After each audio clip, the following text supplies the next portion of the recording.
This is what the high season for sheep and goats looks like in Damascus nowadays. Buying goat and sheep for the feast of sacrifice has always been a major part of Eidal-Adha celebrations, the longest religious holiday for Muslims. But this year, the mood is less than festive, even for livestock dealers who usually look forward to this time of the year. This is usually the time when every Muslim buys a sheep or goat to sacrifice, but now not many can afford it. Sheep is expensive because everything else is.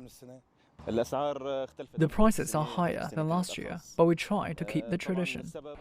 Across town in bustling Hamidiyya market, it is not much better.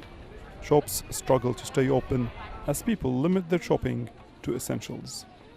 I don't think I will buy anything. Maybe just a sweater for my son. Before we used to buy a whole new outfit for each child, but now who can afford it? In previous years, even as rockets rained down on the city, you would see more people going out to shop. But now look at those who are browsing. They rarely buy anything. This is a very bad year economically for us.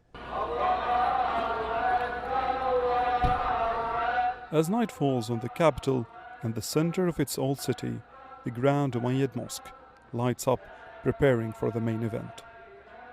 It has been little over a year since fighting ended around Damascus, with the last rebel fighters either surrendering or moving towards Idlib province northwest of the country.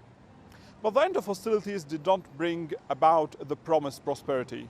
Crippling economic sanctions, in addition to ongoing fighting in other parts of the country and damaged infrastructure, have all put more strain on already stretched people. Distributing sacrificial meat and putting on lavish feasts are not the only traditions of Eid-al-Adha. Buying Syrian sweets is another must for the holiday. Al-Midan Souk is the place to get sugary pistachio delicacies. But what is supposed to be a busy market is almost empty. Unlike her grandmother and mother before her, Ahmed would like to keep the tradition alive.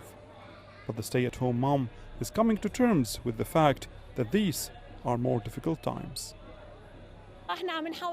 In previous years during the war, we couldn't afford sweets made with pistachio or pecan all the time, so we went for the cheaper, date-based sweets. But even this is too expensive this year, so we might skip it. This could be the first time we can't put out desserts for visitors. And while Ahmed goes on in her quest to find affordable sweets, vendors try to sell their goods, a task that is proving more difficult. Alaa Ebrahim, CGTN, Damascus.